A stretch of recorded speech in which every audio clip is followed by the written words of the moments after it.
Hi, it's time for another lecture. So now you should be pretty well into drafting your essay, right? You've got that essay due this week, your first draft of it. So what we're going to talk about today is icing your sources. That's what I like to call it, icing your sources. So what does ICE mean? Well, ICE stands for Integrate, Cite, Explain. So the first thing you need to do is integrate your sources. I believe your book refers to this maybe as signal phrasing or using a signal phrase. What you do is you basically introduce your source information, right? Whatever that information is. And then you need to cite it, right? So you have parenthetical citations. So you can cite it at the beginning or you can cite it at the end. But you need to clearly cite any sources that you use, right? You don't want to plagiarize. And then the E of ICE is explain. So it's not enough to just shove a quote into the middle of your paper. You need to explain it. What's the quote about? Why are you using it? In what way is it supporting or exemplifying or contradicting what you're saying, right? So when you're icing your sources, you need to make sure that you ice everything. So not just quotes. You don't just cite your quotes. You also need to integrate, cite, and explain any summaries that you use, any paraphrases that you use, as well as those quotes. Everything from a source gets iced. Let's see, how to... I don't know if you really need directions on how to do this because your book does it. I'll go over it anyways, just briefly. So when you're quoting, paraphrasing, or summarizing, just in brief. So quotes, you need to use exact words. You need to put the quote marks around those words, right? Quote marks. You need to put those around what you're quoting, the exact words that you're quoting, and then you punctuate after the parentheses, right? So the parentheses, these little things, right? These little doohickeys. Those things go at the very end. You need to make sure that you punctuate after the parentheses, not before it. The only time you'll punctuate within the quote marks is if it's a question mark or an exclamation point. Even then, you still need to make sure you put that period at the end of your parentheses. For paraphrases, when you're paraphrasing, you're putting the source into your own words. So everything has to be in your own words. Obviously, like the or a, okay, you can use those. But everything else, the nouns, the descriptors, those need to be all in your own words. Sometimes you might really like something specific from the quote and everything else is in your own words except that one phrase or that one word. Just put quotes around that one phrase or that one word. That's fine. There's nothing wrong with that.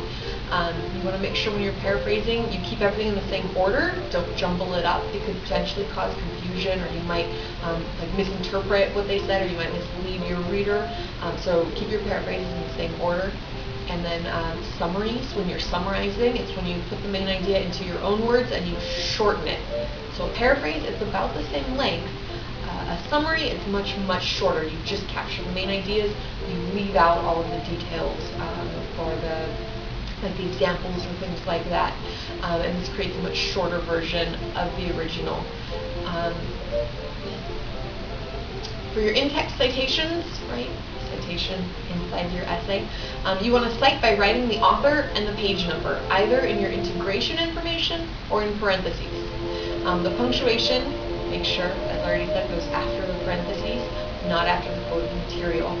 And so what you're going to do is something like a signal phrase, right? An integration phrase might be something like, according to Linda Flower, whatever you're going to say, right? Or, I don't know, Serena Jones explains that, and then whatever you're going to say. If you say, according to Linda Flower on page 1, then you don't have to put page 1 in parentheses.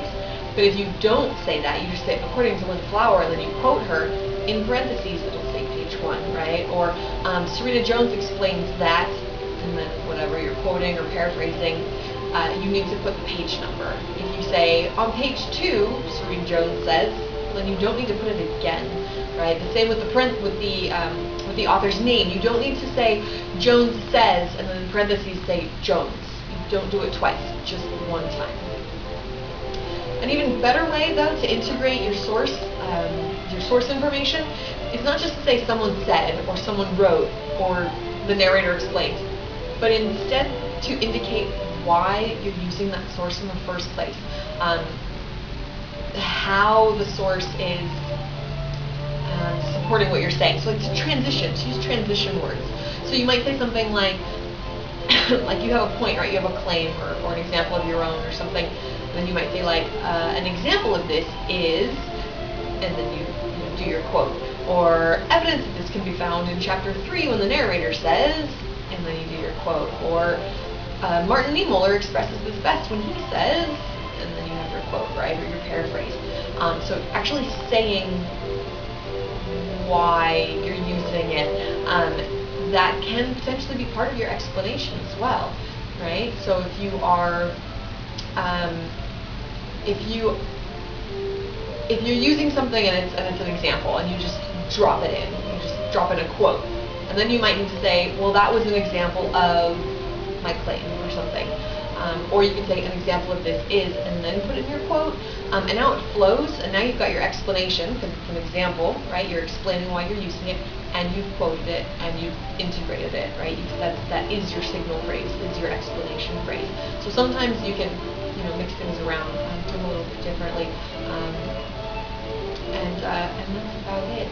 So now that you are sort of revising your essay, right? You're putting your essay out there, and then you're going to be revising it this coming week. Make sure that you look for those icings, right? Look for your integration, your signal phrases.